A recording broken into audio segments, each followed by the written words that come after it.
देखो यहाँ पर मैंने लिखा 4/10 और 5/15। अब गवर्नमेंट ने कुछ लोग ऐसे अपॉइंट किए गए, इतने मूर्ख लोग अपॉइंट किए गए हैं कि अगर ये पूछा जाए कि इसमें रैशनल नंबर कौन सी है तो उसमें फ्रैक्शन को लिख देते हैं। अब ये कंफ्यूज करने के लिए लिखते हैं या कैसे लिखते हैं उनको मालूम नहीं, ये आप देख लेना।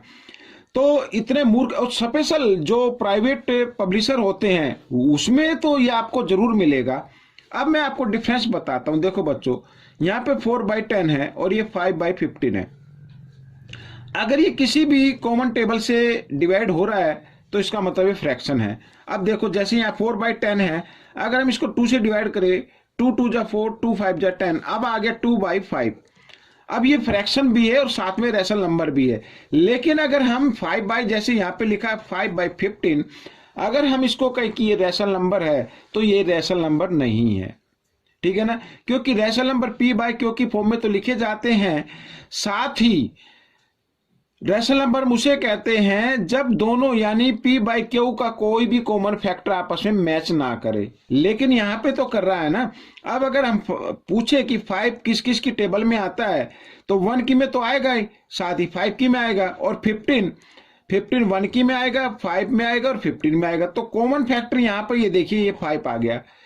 तो रैशनल नंबर हम उसे कहते हैं अगर 1 के अलावा कोई भी कॉमन फैक्टर आपस में मैच ना करे। अब यहाँ पे तो मैच कर रहा है तो इसका मतलब ये रैशनल नंबर नहीं है, ये क्या है, फ्रैक्शन है। अब हम इसको रैशनल नंबर में चेंज कर सकते हैं। तो 5 1 जा 5, 5 3 जा 15 यानी 1/3 ये रैशनल नंबर बन गया।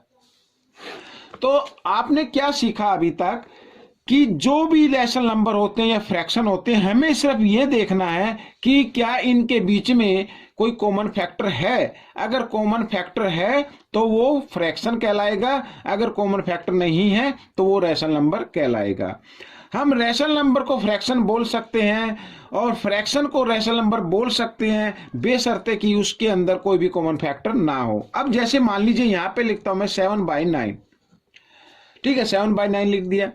अब ये फ्रैक्शन भी है और रैशनल नंबर भी है। अब यहां पर 7/9 जो आप देख रहे हैं लिखा हुआ, इनके बीच में कोई भी कॉमन फैक्टर नहीं है। साथ ही एक चीज और मैं बताऊं आपको कि जो रैशनल नंबर होते हैं वो नेगेटिव में भी हो सकते हैं। ठीक है ना, नेगेटिव फॉर्म में हो सकते हैं, यानी -7/9 भी हम इसको लिख सकते हैं।